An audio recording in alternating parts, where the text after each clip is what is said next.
Hey everybody, this is the Smoke Break halftime update show, I guess, for the Vikings and the Falcons. Hopefully you guys on Twitter and Periscope are able to see this. I think you can see it while it's live, but I'm having issues with it saving. So we're running some tests. I've been running some tests in the first half. I apologize for that. But we'll have it sorted hopefully by the end of the game. We will be doing some I'll do a post-game show, and then About the Labor will be going live as well. If you want to tune into that, just go to the Vikings Territory, Purple PTSD social media channels, or the websites for that. What can I say about the first half? What a great start to the game, to the season. I feel like any insecurities that people may have had, myself included, about the Vikings offense, namely Kirk Cousins, were really dispelled. I mean, to be honest, he didn't do much because he didn't have to. 5 of 7 for 47 yards, I believe, was the final tally, and 1 touchdown. I spoke about this in the pregame show, but clearly Zimmer was going to come out attempting to establish the run. They made huge changes this offseason to do that.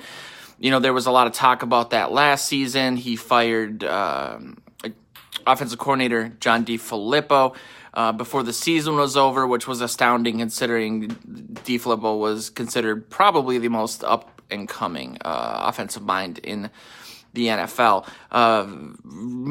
really just because of the run game situation. He repeatedly in the media, which seems to be Zimmer's, and a lot of people don't like that, and I think Zimmer uses that. I don't think he's just kind of running off at the mouth. I think he really uses that as like the last sign or hope that whomever he's talking about will get the idea that they need to do it. He does it with players. I think that's something where, let's say with the young wide receivers in training camp, when he came out and said they really need to step their game up, I think he was doing that privately and he wasn't seeing the results he wanted, so he threw out the red meat to the media knowing that we would cover it and that it might motivate the players. That's backfired a lot. A lot of people have labeled that as toxic leadership. Red Ellison's dad has done that, but it seems to work, even though I know after that toxic leadership thing, Zimmer brought in Chad Greenway, who had just retired, and had meetings with the players on how to be a better head coach all around, and that was one of the main things they didn't like was the media stuff. So back then, though, I think he was a little more random and emotional about it. I don't think it was as calculated as it is now, and it wasn't as fair. I mean, ripping on Sharif Floyd or Anthony Barr when they were injured, I don't think was fair. Anyway, in terms of the first half, amazing. I mean, the run game looks great. Dalvin Cook looks like a beast. A lot of the people that wrote those nationally, Dalvin Cook, dark horse rushing leader candidate for the most yards in the NFL from a running back, are probably saying, wow. I know Joe Oberle, who co-hosts The Morning Joes with me and who's the editor of our network, took Cook with, I think, the 7th overall pick in our fantasy football draft, and I know he's loving it. I also, we're doing a dynasty league. I took Alexander Madison, and I took him in the regular league too, just the traditional league, because I didn't expect Cook to get 25 carries a game. They want to keep him fresh. They want to keep him healthy, and Madison looks good too. He had some great runs, and a lot of that, obviously they're talented guys. Cook looks explosive, more so than he ever has.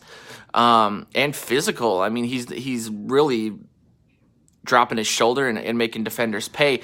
And that's just a testament to what the offensive line has been doing, namely on the right side. A lot of the big runs have come from that side. Josh Klein, a lot of people weren't really sold on him. They thought he was mediocre, kind of a journeyman, even though he really wasn't. The placeholder for Drew Samia whenever he gets up to speed and learns everything. But he's been great. I mean, he hasn't been dropping guys left and right, but he's, along with Brian O'Neill and Bradbury on that right side, have been great. And that's obviously incredibly encouraging just because these guys, especially with O'Neill being out a lot this preseason, have had a lot of time to gel. So it's just exciting to see how well they are playing.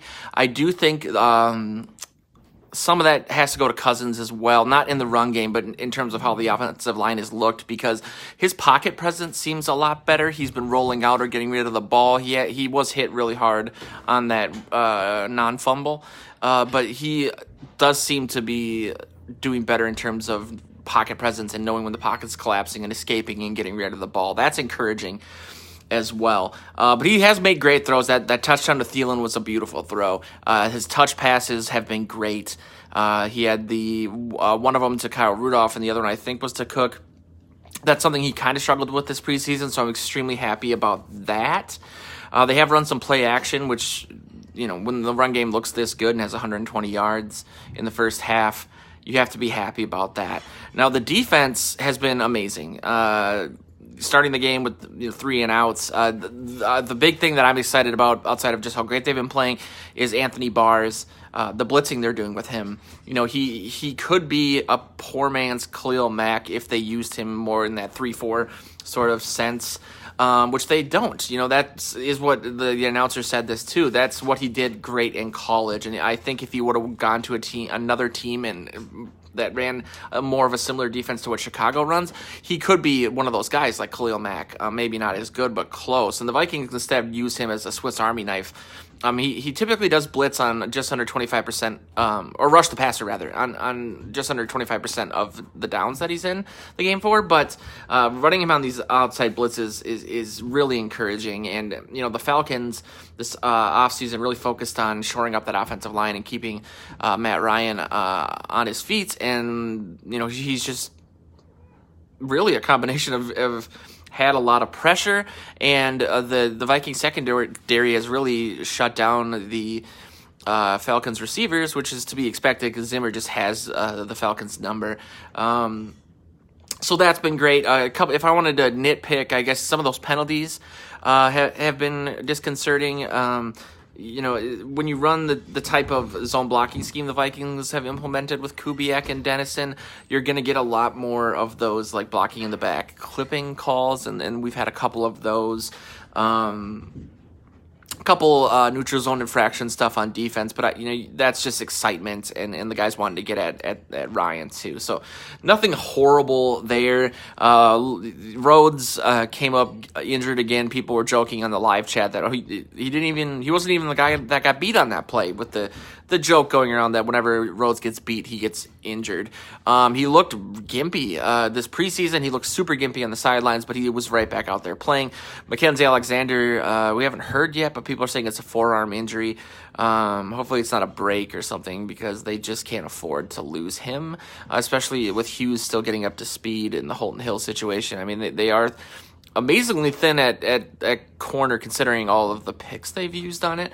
So that's a little bit disconcerting. Dan Bailey has made all the extra points. That's great. The punter, Colquitt, I'm not pronouncing that right, has looked good. So I really like that. But with the Vikings getting the ball back too, it's just, this game is already a little bit out of hand, but it could get worse. And so look for some halftime adjustments on both sides of the ball, especially with the Falcons. But the Vikings, the crowd's in it. Things are going extremely well. And so, it's really, really, just exciting to see that, the team is starting out this great, considering how blah the Packers and Bears both looked on Thursday night. So tune in after the game. Like I said, I'll be doing a post-game show, and then after that, About the Labor will be going live as well. And if you have any questions that you want to ask that I can answer on air, you can join the live chat on Purple PTSD and Vikings Territory and let me know, or you can tweet at me at VTPTSD. V as in Victor, T as in tree, PTSD as in post-traumatic stress disorder, VTPTSD on Twitter. But thanks, everyone. We'll be back after the game, and Skull Vikes, let's keep it up in the second half.